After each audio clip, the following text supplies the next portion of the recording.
ایسے بیکار کے کام ہیں جو کہ ٹائم ضائع کرنے والے کام ہیں، ان کاموں کو نہیں کرنا، یا ٹائم کنزمپشن والے کام بھی ہیں ان کو بھی کوشش کریں کہ تو ایسی جگہ ڈھونڈنی چاہیے، بلکہ اگر ایسی جگہ ہو جہاں پہ قرآن سمجھایا بھی جا رہا ہو، یہ تو اور بھی زبردست ہے، کہ کیونکہ رمضان قرآن کا مہینہ ہے، جس کو یہ رات مل جائے نا، سبحان اللہ، وہ جو اس کا تعلق مع اللہ بن جاتا ہے وہ تو اللہ کا ولی بن جاتا ہے ایک رات کے اندر۔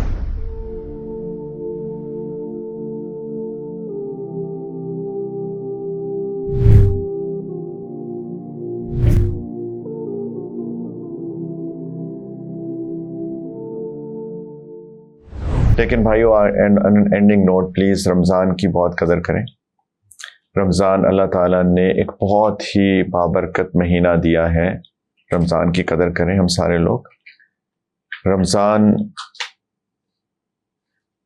اور باقی مہینے، ان کے روزوں کا کوئی مقابلہ ہی نہیں ہے۔ حدیث مبارکہ میں آتا ہے کہ اگر کوئی شخص بغیر عذر کے رمضان کے ایک دن کا روزہ چھوڑ دے، اگر کوئی بغیر عذر کے رمضان کے ایک دن کا روزہ چھوڑ دے، اگر وہ اس ایک روزے کو کمپنسیٹ کرنا چاہے پورے سال کے روزے رکھ کے بھی، تو وہ ایک دن کو، اس ایک دن کی فضیلت نہیں پا سکتا۔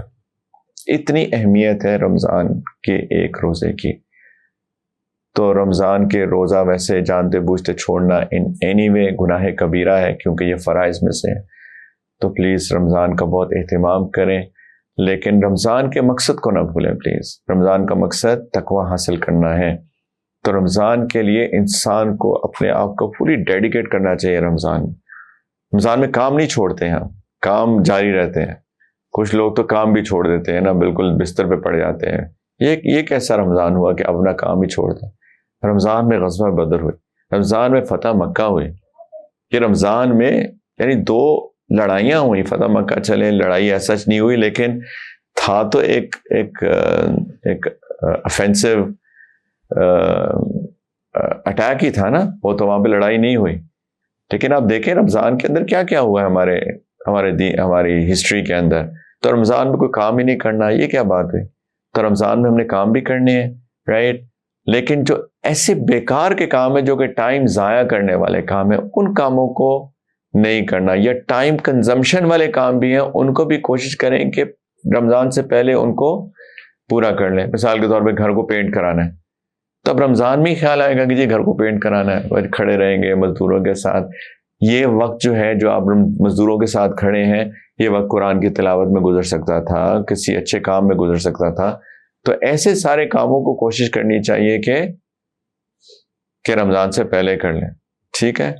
تو ہمیں چاہیے کہ یہ جو ہم بات کر رہے ہیں، اللہ کرے یہ آڈینس کے پاس، جازیب بھائی، یہ آڈینس کے پاس رمضان سے کئی پہلے پہنچ جائے، تاکہ لوگ جو ہے اپنے آپ کو رمضان سے پہلے انشاءاللہ تعالیٰ فارغ کر لیں، جن کے ان کے پینٹ کرانے ہیں، گھر کے گاڑی ٹھیک کرانی ہے، اے سی ٹھیک کرانا ہے، اس طرح کے سارے کام جو ہے نا رمضان سے پہلے کر کے، تاکہ رمضان میں اپنے آپ کو عبادت کے لیے فارغ کریں۔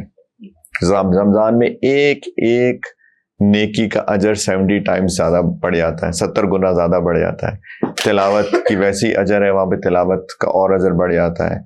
تراویح کا اہتمام کریں پلیز، لوگ تراویح کا اہتمام کریں۔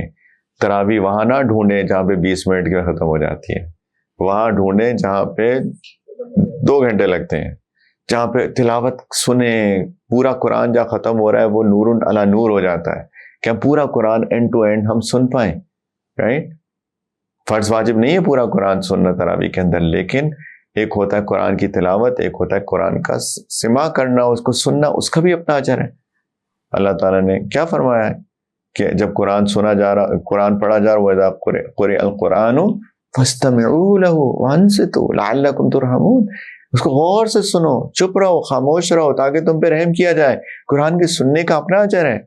تو قرآن کو تراویح میں اینڈ ٹو اینڈ جنرلی اگر پڑھا جا رہا ہو پورا، اگر اس کو سن لیا جائے، سماع ہو جائے، تو یہ بہت بڑی عبادت ہے۔ تو ایسی جگہ ڈھونڈنی چاہیے، بلکہ اگر ایسی جگہ ہو جہاں پہ قرآن سمجھایا بھی جا رہا ہو، یہ تو اور بھی زبردست ہے، کہ کیونکہ رمضان قرآن کا مہینہ ہے۔ شہر رمضان الذی انزل فیہ القرآن، رمضان وہ مہینہ ہے جس میں قرآن کو نازل کیا گیا۔ نبی کریم علیہ الصلوۃ والسلام ہر رمضان المبارک میں سیدنا جبرائیل علیہ السلام کو جو اس وقت تک قرآن نازل ہوا ہوتا تھا اس کا پورا دور کیا کرتے تھے. یہ جو تراویح میں کہتے ہیں نا قرآن سناؤ، یہ اسی سنت کی اتباع میں کہتے ہیں کہ چلو تراویح کے اندر قرآن سنا دو لوگوں کو، کیونکہ نبی کریم علیہ السلام سیدنا جبرائیل علیہ السلام کو سنایا کرتے تھے. اور آخری رمضان میں 2 دفعہ انہوں نے کیا، 2 دفعہ سنایا جبرائیل علیہ السلام کو. تو قرآن، رمضان جو ہے وہ قرآن کا مہینہ ہے، تو قرآن پہ بہت فوکس، قرآن کی تلاوت میک شور کریں کہ سارے لوگ کم از کم 1 دفعہ پورے قرآن کی تلاوت ضرور کریں، کم از کم. اور اگر اس کو سمجھ کے کریں تو بہترین ہے، لیکن کم از کم تلاوت. دیکھیں قرآن کی 2 عبادات ہیں، 3 عبادات ہیں. ایک عبادت ہے قرآن کی تلاوت، اس کا اپنا اجر ہے. کیا دلیل ہے اس کی؟ کہ ہاں نبی کریم علیہ السلام نے فرمایا کہ قرآن کے ایک ایک حرف پہ 10 نیکیاں ملتی ہیں اس کی تلاوت پر. اور پھر فرمایا کہ میں یہ نہیں کہتا کہ الف لام میم ایک حرف ہے، بلکہ الف الگ حرف ہے، لام الگ حرف ہے، میم الگ حرف ہے. اب الف لام میم میں جمہور مفسرین کا اجماع ہے کہ اللہ عالم، کہ اللہ جانتے ہیں اس کا مطلب کیا ہے، کہ حروف مقطعات ہیں. تو اس کا مطلب ہوا کہ بغیر سمجھے تلاوت پر بھی اجر ملتا ہے، کیونکہ اللہ کا کلام ہے. افراط و تفرید بہت ہو گئی ہمارے معاشرے میں، ایگزیجریشنز 2 طرح کی. ایک کہتا ہے کہ جی تلاوت ہی کرتے رہو، وہ سمجھنے کی کوشش نہیں کرتے، اور کچھ کہتے ہیں کہ اگر سمجھے نہیں تو تلاوت کا کیا فائدہ. یہ دونوں غلط باتیں. تلاوت کا اپنا اجر ہے، لیکن ڈیفینیٹلی قرآن تو کتاب ہدایت ہے، اس کو سمجھنا چاہیے. رائٹ، یہ فری قرآن ایجوکیشن سینٹر ماشاءاللہ کیوں قائم ہوا ہے؟ اسی لیے قائم ہوا ہے کہ یہاں پہ قرآن کو سمجھایا جائے لوگوں کو. یہ بہت بڑا اجر کا کام ہے. تو قرآن کو سمجھنا بھی چاہیے، لیکن تلاوت کو بالکل، اس کی تلاوت کو کم اہمیت نہیں دینی چاہیے، اس کو ان امپورٹنٹ نہیں سمجھنا چاہیے. کم از کم 1 دفعہ تلاوت کر لیں، اور اگر سمجھ سکیں تو بہت ہی اچھی بات ہے، لیکن کم از کم تلاوت تو ضرور ہو. اور پھر کچھ سمجھ لیں اور کچھ کو ہم رمضان کے باہر اس کو سمجھنے کے لیے اپنے ٹائم کو ڈیڈیکیٹ کریں. تو پلیز تلاوت ضرور ہو قرآن کی. بہت سارے ہمارے جو سلف صالحین، علماء، مشائخ، فقہا ہوا کرتے تھے، وہ اپنی باقی ساری علمی ایکٹیویٹیز کو رمضان میں موقوف کر کے صرف قرآن کے اوپر زور دیا کرتے تھے، کیونکہ رمضان قرآن کا مہینہ ہے. تو ضروری نہیں ہے، میں تو ایسے اہمیت بتا رہا ہوں کہ کس طریقے سے ہمارے علماء، ہمارے اسلاف نے رمضان کو قرآن کے ساتھ اس کو ٹائی اپ کیا ہے. تو پلیز تراویح میں بھی سنیں، خود بھی تلاوت کریں، سمجھنے کی بھی کوشش کریں، لیکن عبادت میں اپنے آپ کو لگائیں. روزے اچھے رکھیں، گناہوں سے بچیں، نظر کی حفاظت کریں، زبان کی حفاظت کریں، کانوں کی حفاظت کریں، دل و دماغ کی حفاظت کریں، وقت کی حفاظت کریں، ٹائم کو کنسٹرکٹیو بنائیں ہم سارے لوگ. اور اگر کوئی ایسا کر سکے آخری 10 دنوں میں اعتکاف کر سکے مسجد میں تو ضرور کریں. اگر آخری 10 دنوں میں کوئی اعتکاف کر سکے، اگر پورے 10 دن نہیں کر سکتا، جو مسنون ہے، نبی کریم علیہ السلام آخری 10 دنوں میں مسجد میں اپنے آپ کو کنفائن کیا کرتے تھے، نہیں کر سکتا 3 دن کے لیے کر لے، یار ویکنڈ پہ کر لے، 1 آدھ دن کر لے. 1 دن کے اعتکاف کا بہت اجر ہے، ہر دن کے اعتکاف کا بہت اجر ہے. اور اس کا مقصد کیا تھا؟ مقصد تھا لیلۃ القدر کی تلاش.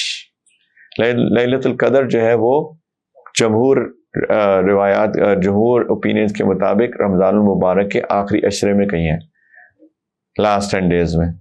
انا انزلناہ فی لیلۃ القدر وما ادراک ما لیلۃ القدر. تمہیں کیا پتہ لیلۃ القدر کیا ہے؟ اللہ تعالیٰ نے قرآن کی 2 سٹیجز میں اترا، ایک کو انزال کہتے ہیں، ایک کو تنزیل کہتے ہیں. انزال جو لوح محفوظ سے آسمان دنیا پہ آیا وہ لیلۃ القدر میں آیا، اور پھر لیلۃ القدر سے نبی کریم علیہ السلام کے دل مبارک کے اوپر 23 سال کے تقریباً عرصے میں آیا. رائٹ، تو یہ اس رات کو قرآن اترا تھا، تو کتنی مبارک رات ہے. تمہیں کیا پتا کیا ہے؟ لیلۃ القدر خیر من 1000 شہر، 1000 مہینوں سے بہتر ایک رات. آپ سوچئے، ایک رات کی عبادت more than 1000 months. اور یہ بھی کچھ نے کہا کہ 1000، چونکہ عربی زبان میں یہ نمبر جو ہوتے ہیں یہ کثرت کے لیے ہوتے ہیں، not necessarily literally 1000، ضروری نہیں ہے. لیکن 1000 بھی لے لیں، 1000 مہینے کیا 300 سال سے زیادہ بنتے ہیں. ایک رات کا اجر، اس رات کی تلاش کرنی چاہیے. نبی کریم علیہ السلام اعتکاف کرتے تھے، اپنے گھر والوں کو کہتے تھے آخری 10 دن راتوں کو مت سویا کرو. کہتے تھے، وہ جگاتے تھے اپنے گھر والوں کو کہ یہ راتیں جاگنے کی راتیں ہیں، سونے کی راتیں نہیں ہیں. عبادت کرو اس کے اندر، لیلۃ القدر کو تلاش کرو، اس میں فرشتے اترتے ہیں، جبریل امین علیہ السلام اترتے ہیں، لوگوں کی دعاؤں پہ آمین کہتے ہیں، یہ بہت مبارک رات ہے۔